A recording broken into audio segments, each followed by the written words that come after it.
네, 여러분들이 ICT QB를 스터디하다 보면 부딪히는 난관들이 좀 있죠. 그 중에 하나가 테스트 프로세스에 대한 부분일 겁니다. 테스트 활동들이 쭉 있고 각 활동마다 나오는 산출물들이 있는데 이게 어떻게 연관이 되는지 이런 것들이 좀 어렵죠. 그래서 이번 시간에는 각 테스트 활동과 거기에 따르는 산출물 그리고 그것들이 어떻게 연계되는지를 살펴보도록 하겠습니다. 우리가 테스트를 시작하기 전에 가장 먼저 하는 활동이 뭐죠?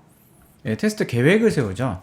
그래서 계획 단계에서는 당연히 우리가 이 테스트 프로젝트를 어떻게 운영할 것이다 라는 것을 플래닝하는 단계입니다. 그래서 여기에서는 다양한 여러 가지 활동들을 계획을 하고 준비를 하는 거죠. 그래서 여기서는 그런 활동들을 쭉 모아서 테스트 계획서라는 산출물들을 만들게 됩니다.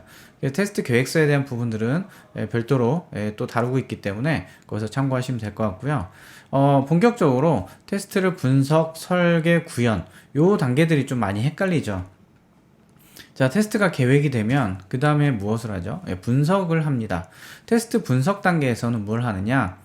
무엇을 테스트할 것이냐, what to test에 대한 부분을 다루게 됩니다. 그래서 여기서는 가장 먼저 테스트 기능에 대해서 식별을 하고요. 대상 기능을 식별하고 거기서 어느 부분을 테스트할지를 뽑아내게 됩니다. 그리고 이 과정에서 실제로는 테스트 베이시스를 분석하는 작업을 하는 거죠. 그래서 여기서 결과적으로는 테스트 컨디션을 뽑아내는 게 가장 주요한 산출물입니다. 그래서 무엇을 테스트할 것이냐, 우리가 많은 기능들이 있고 많은 항목들이 있지만 요구사항 명세나 예를 들면 이런 항목들이 쭉 있지만 여기에서 어느 부분, 어떤 조건을 내가 테스트할 것이냐 라는 것을 뽑아내는 것이 분석 단계에서의 가장 중요한 활동이고요. 그래서 이 단계에서는 테스트 컨디션을 도출하게 됩니다. 자, 그러면 이제 분석이 끝났으면 그 다음에 이제 설계로 가야겠죠. 설계는 앞에서 무엇을 테스트할 것이냐라는 테스트 조건들이 도출됐습니다. 요걸 기반으로 해서 요걸 입력으로 받습니다. 그래서 어떻게 그러면 그 조건을 테스트할 것이냐 라는 것을 도출하는 단계입니다. 그래서 여기서는 테스트 케이스를 이제 본격적으로 설계를 하죠. 그런데 2단계에서의 테스트 케이스는 아직 개념적인 약간 러프한 컨셉추얼한 수준의 테스트 케이스가 될 겁니다. 그리고 테스트 케이스들을 그냥 쭉 나열을 한 다음에 그 테스트 케이스마다 뭐 우선순위라든지 중요도라든지 이런 것들을 도출하게 됩니다. 그리고 필요한 테스트 데이터도 식별하고요. 그 다음에 테스트 환경, 인프라, 도구 이런 것들이 있는지를 쭉 점검해서 준비물을 쭉 작성하는 단계가 되겠습니다. 그래서 이 단계에서는 어떻게 테스트할 것이냐라는 것을 결정해서 상위 수준의 테스트 케이스, 어떤 절차로 이 테스트 컨디션을 어떤 데이터를 가지고 할 거냐 이런 것들을 정리한 게 상위 수준의 테스트 케이스가 되고 어떤 환경에서 할 거냐 테스트 웨어에 대한 부분도 다루게 될 것입니다. 자, 그렇게 해서 이제 설계가 끝났습니다. 그러면 그 다음에 뭘 하죠? 구현을 하겠죠. 자, 구현은 실제로 실행할 수 있는 수준의 실제 바로 수행할 수 있는 수준의 테스트 케이스를 뽑아내는 과정입니다. 그래서 앞에서 설계 단계에서는 그냥 개별적인 컨셉추얼한 수준의 테스트 케이스를 뽑아냈다고 하면 이걸 가지고 실제 실행할 준비가 됐느냐, 실행할 준비를 만들어내는 단계입니다. 그래서 여기서는 테스트 프로시저나 스크립트 이런 것들을 만들고요.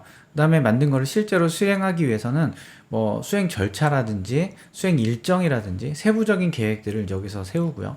그 다음에 테스트 스위트나 이런 것들을 만들고 배치를 합니다.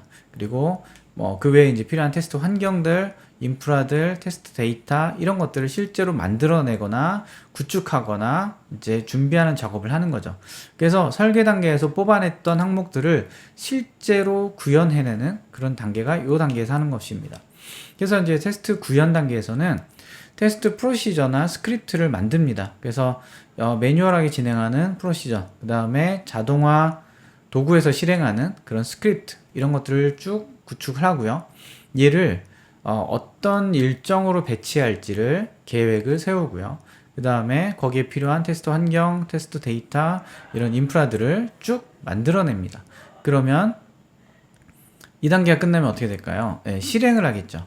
위해서 테스트를 실행하고 이제 종료하는 활동을 합니다. 그래서 이 단계에서는 테스트 케이스나 프로시저의 실행 상태를 보고 그 다음에 뭐 결함이 발견되면 결함 보고서가 나올 거고요. 그 다음에 완료가 되면 이제 완료 보고서 이런 게 나오겠죠. 요약 보고서 이런 게 나올 겁니다. 그리고 제가 여기서 각 단계마다 다루진 않았지만 각 단계의 출력물은 그 다음 단계의 입력물이 되고요. 그리고 중요한 것은 매 단계마다 각 단계 간의 산출물 간의 추적성을 관리해야 된다는 것입니다. 그래서 여기서는 쓰진 않았는데 추적성 관리는 매 단계마다 공통적으로 수행되는 것입니다. 그래서 분석, 설계, 구현 요 세 가지가 굉장히 헷갈릴 텐데 무엇을 테스트할지 어느 조건을 테스트할지를 뽑아내는 것을 분석, 그 다음에 그걸 가지고 그러면 그걸 상세적으로 어떻게 할지를 만들어내는 것을 설계, 그 다음에 이걸 실제 실행하기 위해서 필요한 환경들을 구축하고 일정을 짜는 것들, 이것을 이제 구현, 이렇게 구분하면 될 것 같습니다.